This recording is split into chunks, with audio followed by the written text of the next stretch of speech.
यास्मीन फारूकी जी का रुख कर लेते हैं, महासचिव है एसडीपीआई की। यास्मीन फारूकी जी, आप इस बहस को सुन रही हैं, आपको क्या लगता है औरंगजेब की कब्र हटा देनी चाहिए?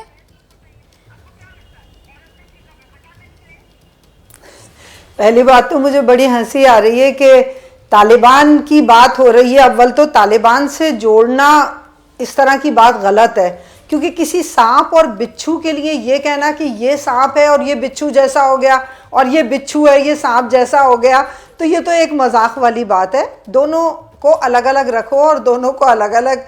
खैर चलिए आगे अपन कब्र की बात कर लेते हैं। तो जो लोग शिवाजी की बात करते हैं, क्या कभी ये बात की है कि उनका सेनापति कौन था?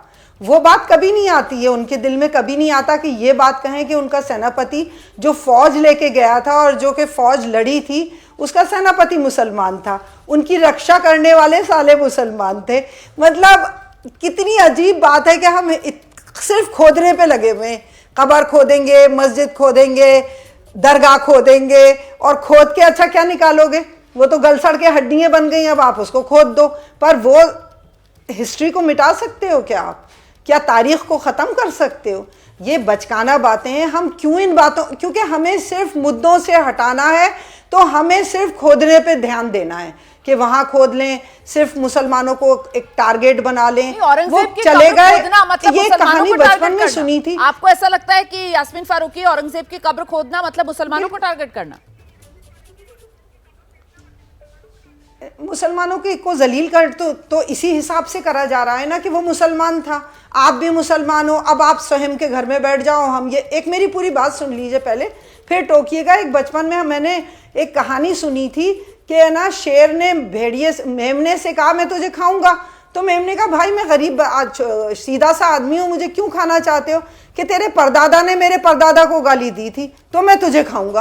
अरे भाई, वो हिस्ट्री को आज आप कहानी बना रहे हो। आप मुद्दों की बात करो, कितने फालतू लोगों को बिठा के और वहां पे यलगार करवा रखा है कि साहब पूरी फोर्स लगी हुई है कि साहब कोई मुद्दा ही नहीं है। वो एक आदमी मर खप गया, खत्म हुआ, हिस्ट्री जी रही है। जो हिस्ट्री बताएगी वो हिस्ट्री बताएगी, आपकी शौर्य गाथा बताएगी तो बताएगी, बुज़दिली बताएगी तो बताएगी। वो तो आपके पास एक किताबें हैं ना, उन किताबों को पढ़ लो ना।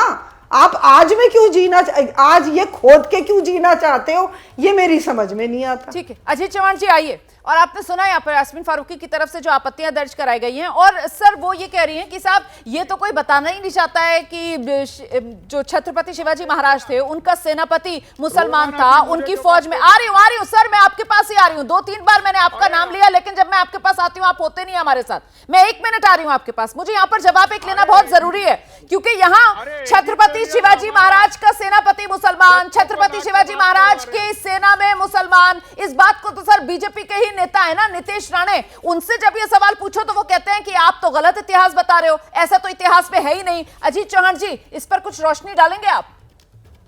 बिल्कुल रोशनी डालूंगा। मैं पहले तो यास्मीन मैडम की बात का जवाब देना चाहता हूं। मैडम, कितना विरोधाभासी आप बात कर रहे हो। तो क्या फर्क पड़ता है आपको, और क्यों महाराष्ट्र के और देश के मुसलमानों को औरंगजेब के साथ आप जोड़ना चाहती है? और जो श्रद्धांजलि देने जाते हैं वहां पर, वो सही मायने में इस राष्ट्र के विरोधी, ऐसा मैं मानता हूं, क्योंकि ये महाराष्ट्र को और देश को लूटने में आए थे ये लोग। और इतिहास से कोई अगर सीख नहीं लेंगे हम, तो कैसे आगे बढ़ेंगे? क्या मुगल महाराष्ट्र को संवारने आए थे यहाँ पर? और आप क्या बात कर रही है? किस तरीके से हमारे देश के राष्ट्रभक्त मुसलमानों का हमें अभिमान है। हम अब्दुल कलाम जी को इस देश का राष्ट्रपति बनते हुए इतिहास की बात कीजिए ना। जब इतिहास की बात कर रहे हैं, छत्रपति शिवाजी महाराज की सेना में मुसलमान थे या नहीं? और अगर थे सर, तो फिर नीतीश राणे जी को ये बता दीजिए ना। इतिहास पढ़िए मैडम, आप इतिहास पढ़िए। जो इब्राहिम खान गारदी थे, उन गारदियों ने बाद में मराठा सल्तनत में क्या गदर मचाया, जिनको न्यायाधीश बनाया था छत्रपति शिवाजी महाराज ने। महाराज के देहांत के बाद दूसरे दिन औरंगजेब के खेमे में दाखिल हो गया था बंदा। वो थोड़ा सा आप इतिहास पढ़कर आया कीजिएगा और फिर बताया कीजिएगा।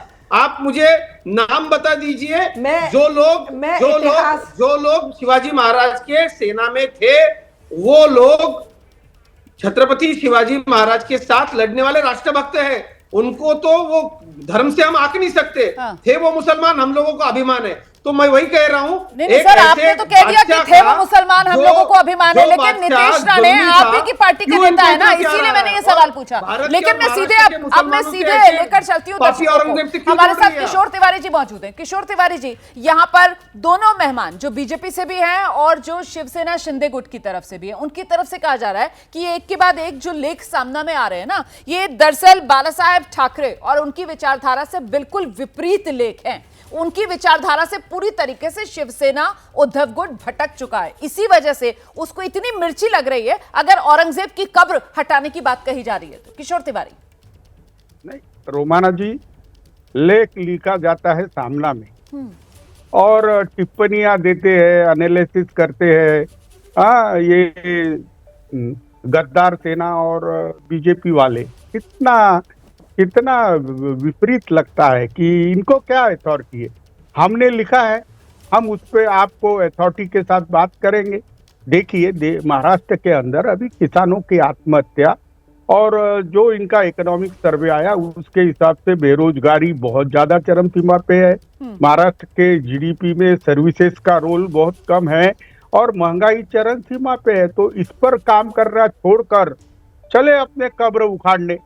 और महाराष्ट्र के मुख्यमंत्री ने ऑफिशियली कह देना कि हम औरंगजेब की कब्र उठा रहे हैं और मुख्य पंतप्रधान मोदी जी और शाह जी भी कहे।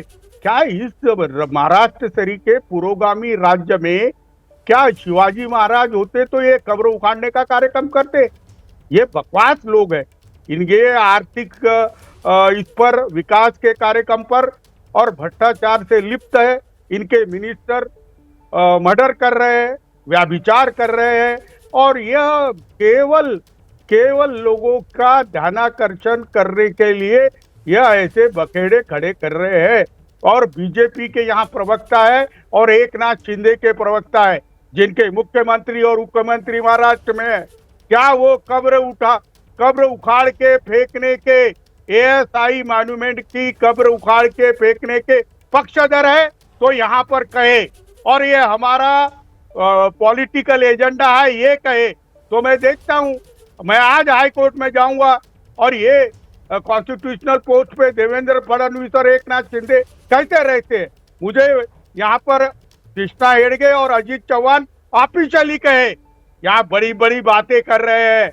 महाराष्ट्र में संवैधानिक पद पे रहने वाला आदमी वो तो ऑफिशियली कह रहे हैं, वो तो ऑफिशियली कह रहे हैं, शायद सुन लेते हैं। अरे एक बार कहने लगाओ, एक बार कहने लगाओ, एक बार ये दोनों को कहने लगाओ कि कब्र उखाड़ के फेंकने का हमारा राष्ट्रीय कार्यक्रम है। बोलिए। अच्छा सुन लेते हैं, बोलिए भाई। हाँ, ये बच्चों से पूछ लो। हेगड़े साहब बोलिए। कब्र उखाड़ के फेंकना 125 हिंदुओं का भावना है और उस भावने से के साथ हम भी जुड़े हैं। ऑफिशियली आपको कहता हूँ। लीजिए, कह दिया उन्होंने ऑफिशियली। और दूसरी बात मैं आपको कहता हूँ, आपका रिजेक्टेड और डिजेक्टेड सेना जो है, आपका रिजेक्टेड और डिजेक्टेड सेना आपके पास रखिए और आपके विचार भी आपके साथ रखिए। ठीक है।